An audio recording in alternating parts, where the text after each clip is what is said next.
आम आदमी प्रत्याशी अनुराग डांडा को गांव हरिपुरा में अपार जन समर्थन मिला, जहां पर उन्होंने विपक्षी नेताओं पर हमला बोलते हुए कहा कि वे लोग वोट देने के लिए जनता को भेजा जाते हैं और जब बारी जनता की आती है तो उनके फोन तक उठाना ठीक नहीं समझते। देखिए इस मौके पर एक विशेष रिपोर्ट। आप भी आ जाओ।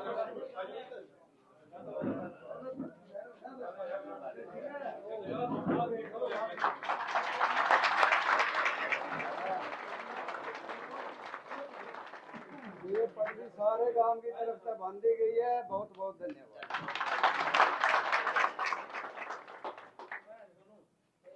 ले जाएंगे लोग। आ जाओ। दे दे भाई। राम राम जी सबको, राम राम राम राम। हरिपुरा की पूरी सरदारी को हाथ जोड़ के प्रणाम करता हूं, नमन करता हूं। और मेरे गांव से भी 36 बिरादरी के रिप्रेजेंटेटिव प्रतिनिधि यहाँ पे पहुंचे हैं। गांव के सरपंच पहुंचे हैं, पूर्व सरपंच पहुंचे हैं, सारे मेरे बुजुर्ग पहुंचे हैं। इसके लिए भी मैं हाथ जोड़ के आप सबको भी प्रणाम करता हूं। धनौरी से भी जो भी सभी लोग आए हुए हैं, पंचायती मेंबर। देखो सारी बात तो बताई दी, रणधीर जी ने ज्यादातर बातें बता दी, सरपंच साहब ने ज्यादातर बातें आपके सामने रख दी। मैं तो अपना गांव समझ के, अपना परिवार समझ के आपसे मदद मांगने के लिए आया हूं। अभी तक सारे हर चुनाव में कोई ना कोई तो आपके पास आता ही है मदद मांगने, और आप भी किसी न किसी की तो करते ही आए हो, किसी न किसी को तो वोट देते ही हो हर बार। सारे लोगों को पता नहीं 2-2, 4-4, 5-5 बार, पता नहीं कितनी बार मौका दे लिया। अपने खिलाफ इस बार जितने भी उम्मीदवार खड़े हैं ना चुनाव के मैदान में, आपने सबको मौका दे लिया। कोई भी उम्मीदवार ऐसा नहीं है जिसको आपने मौका नहीं दे रखा हो। मैं बस पहली बार आया हूं और इस उम्मीद के साथ आया हूं कि अपने गांव से, अपने घर से आप लोग खाली हाथ नहीं भेजोगे, अपना आशीर्वाद दोगे इस बार।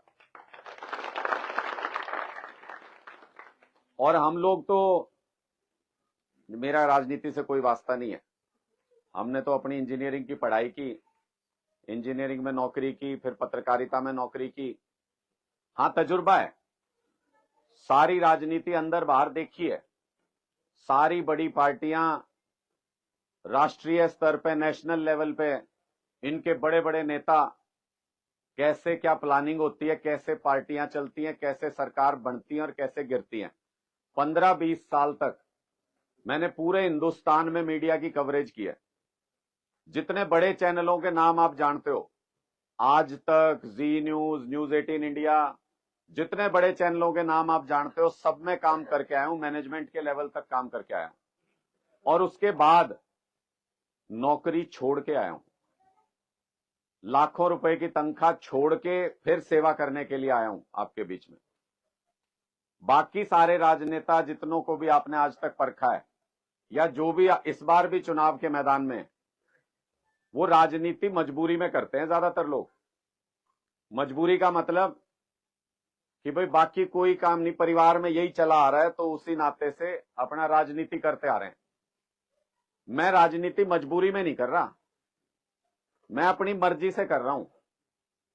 वो कुछ और नहीं कर सकते थे, बस राजनीति सीखी थी परिवार से, इसलिए राजनीति कर रहे हैं। हम तो सब कुछ करके आए हैं। नौकरी मैं करके आया, इंजीनियरिंग की पढ़ाई मैंने की, पत्रकारिता मैंने कर ली, पॉलिटिकल साइंस में एमए मैंने कर रखी, 2-2 एमए हूं मैं। सारे काम करके लाखों रुपए की नौकरी कर रहा था, अपना परिवार पाल पोस रहा था, आराम से ठीक चल रहा था काम। पर अपने इलाके की जो हालत है वो नहीं देखी गई। बार बार ये सवाल सामने आ जाता था कि अपने इलाके के बच्चे जमीन बेच बेच के विदेश जा रहे हैं, जमीन बेच बेच के विदेश जा रहे हैं बच्चे। हम कई बार कह तो देते हैं कि बच्चा विदेश चला जाएगा, कुछ कमा लेगा, लेकिन आपने कभी सोच के नहीं देखा अपनी हालत क्या हो जाती है।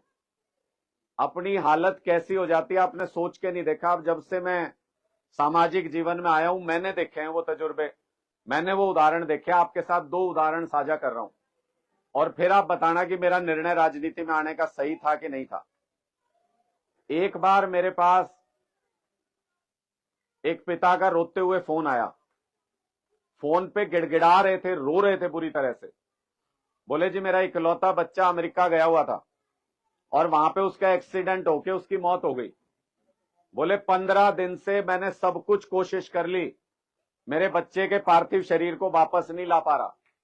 मेरी बस एक आखिरी इच्छा है, मैं आग देना चाहता हूं अपने बच्चे के शरीर को, मेरी मदद कर दो। फोन पे गिड़गिड़ा रहा था मेरे सामने, मेरे को रोना आ गया बात सुन के। 7 दिन लग गए हमको भी, हमने अपनी टीम लगाई, यूएस में बात करी, 7 दिन हमको लग गए पार्थिव शरीर को वापस लाने में। 21 दिन बाद अपने इकलौते बच्चे को आग दे पाया वो पिता। ऐसी हालत हो जाती है जो हम विदेश भेजते हैं अपने बच्चों को। और एक जगह गोड्डा मोड़ने गया हुआ था, बैठने गया हुआ था, वहां मैंने पूछा कि भाई कहां है इनका बेटा। बोले जी इनका बेटा तो विदेश में है। एक बुजुर्ग की मौत हो गई थी। बोले इनका बेटा तो विदेश में है। मैंने कहा फिर आग किसने दी। बोले चाचा के लड़के ने आग दी। मतलब बेटा बाप की चिता को आग नहीं दे सकता, बाप अपने इकलौते बेटे की चिता को आग देने के लिए तरस जाता है। ऐसे हालात में हैं हमारे परिवार, और जिस रफ्तार से जा रहे हैं हमारे बच्चे, बेशक एक दिन की खुशी हो, बेशक लगे कि पैसे कमा लेगा, लेकिन जो हालात बन रहे हैं उस हालात से गांव के गांव खाली होंगे, गांव के गांव सारे युवा बाहर चले जाएंगे। और जितने बुजुर्ग हैं उनके ऊपर अगर कल को सरकार कोई लाठी चलाती है, कल को सरकार मीटर पाड़न आ जाओ और बाकी चीज तो छोड़ दो, आप लोग मुकाबला नहीं कर सकते, कोई मजबूत युवा हाथ भी नहीं होगा उस लाठी को रोकने के लिए। ऐसी हालत गांव की होने जा रही है। और अपने कलायत में समस्याओं का भरमार है। कोई कंपनी फैक्ट्री इधर आ जाए, ये तो कभी हुआ ही नहीं जीवन में। क्यों भाई, हमारे में कांटे लाग रहे हैं कि इधर नहीं आ सकती कोई फैक्ट्री, इधर कोई कंपनी नहीं आ सकती, हमारे बच्चे रोजगार नहीं कर सकते उसमें, यहां पे कोई बढ़िया अस्पताल नहीं बन सकता। आप इलाज कराने चले जाओ, बोल देंगे पीजीआई चंडीगढ़, पीजीआई रोहतक, क्यों यहां नहीं बन सकता अस्पताल बढ़िया। आज तक हमने उसके बारे में सोचा ही नहीं। कोई भी आ जाता है वोट मांगने, हम उसको वोट दे देते हैं, फिर कहता है जी इस बार मैं नहीं, हमारे बालक लड़ेंगे, तो हम फिर भी वोट दे देते हैं। कभी ये सवाल दिमाग में आया ही नहीं, भाई काम तो हो ही नहीं रहा, 30-40 साल से काम तो हो ही नहीं रहा, जहां थे वहीं खड़े हैं। इसलिए अपना सब कुछ छोड़ छाड़ के मैंने ये निर्णय किया था कि मैं जाऊंगा सामाजिक जीवन में, आप सबका आशीर्वाद मांगूंगा, आपसे आशीर्वाद मांगूंगा। जनता जनार्दन है, गाम राम है, आप लोगों की मर्जी है, निर्णय तो आप करोगे, लेकिन मैं साफ नीयत से आपकी मदद मांगने के लिए आया हूं, क्योंकि कुछ करना चाहता हूं। और इतना भी पंचायत के बीच में हूं, अधिकार देके जा रहा हूं आपको इतना कि अगर 5 साल तक 24 घंटे आपके बीच में नहीं रहा और आपके सारे काम नहीं कराए, अगली बार गांव में घुसूं जूत मार के निकाल देना, इतना अधिकार देके जा रहा हूं। तो इसलिए मैं तो अपना गांव समझ के, अपना घर समझ के और धनौरी की पूरी पंचायत के साथ आपके दरवाजे पे खड़ा हूं, हाथ जोड़ के खड़ा हूं, झोली फैलाता हूं आपके सामने। इस बार मेरी मदद करो, और मेरी मत मदद करो, मेरी नहीं कर रहे, मेरा तो घर चल रहा था, मैं तो बार बार ये कह रहा हूं, मेरे को घर चलाना थोड़ी है राजनीति से। मेरी मदद मत करो, अपने बच्चों की मदद करो, आने वाले भविष्य की मदद करो। ये जो हमारे बच्चे हैं इनके लिए आगे का रास्ता खोलो। मैं तो पूरे हरियाणा में कहीं से भी चुनाव लड़ सकता था, मेरे को तो पार्टी के निर्णय करने थे टॉप में बैठ के, मैं तो पूरे हरियाणा की 90 सीट से कहीं से भी चुनाव लड़ सकता था। यही क्यों चुना, क्योंकि अपने यहां पे कभी सरकार आई नहीं, अपनी कभी नहीं आई। कभी हमने सिरसा की सरकार बनवाई, कभी रोहतक की सरकार बनवाई, अपने यहां नहीं आया कभी भी राज। और राज नहीं आया तो उसका नतीजा भी भुगत रहे हम। कभी कोई काम नहीं हुआ, कभी कोई छोटे मोटी डेवलपमेंट भी कहीं पे नहीं हुई। इसलिए मैं तो इस उम्मीद के साथ आया हूं, सारे मिलके चलेंगे, रल के चलेंगे तो अपना राज आ सकता है। मैं आपको ये उम्मीद देने के लिए आया हूं। और उदाहरण समझना हो तो समझ लो, पंजाब के अंदर हमारी सरकार नहीं आई थी कोई एक बार में, लेकिन लोगों ने ये तय कर लिया था कि भगवंत मान को जिता के भेजेंगे।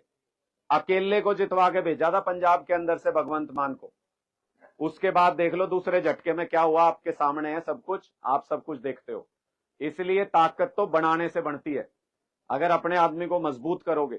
ये तो 10-10 चुनाव लड़ लिए, 15-15 चुनाव लड़ लिए, जब 10 चुनाव लड़के नहीं कुछ कर पाए तो 11वें में क्या कर लेंगे? आप खुद तो सोच के देखो। मान लो एक बार और मौका दे दिया आपने, तो अब तक नहीं कुछ कर पाए, इतनी बार विधायक बन के, अब क्या कर लेंगे? लेकिन एक मौका अगर मेरे को दोगे, मैं कलायत को हरियाणा की राजनीति का केंद्र बिंदु बनाना चाहता हूं, सेंटर बनाना चाहता हूं। आप लोगों से इस उम्मीद के साथ आपकी मदद मांगने के लिए आया हूं और मुझे पूरी उम्मीद है आपका ही बेटा हूं, आपका ही बच्चा हूं, निराश तो नहीं करोगे किसी भी हालत में, ये मुझे पूरी उम्मीद है। जैसा आप आदेश करोगे, जैसे आप कहोगे वैसे चलूंगा, जैसे आप हाथ पकड़ के चलाओगे, जैसे आगे चलाओगे वैसे चलूंगा। आप सबका बहुत बहुत आभार, बहुत बहुत धन्यवाद।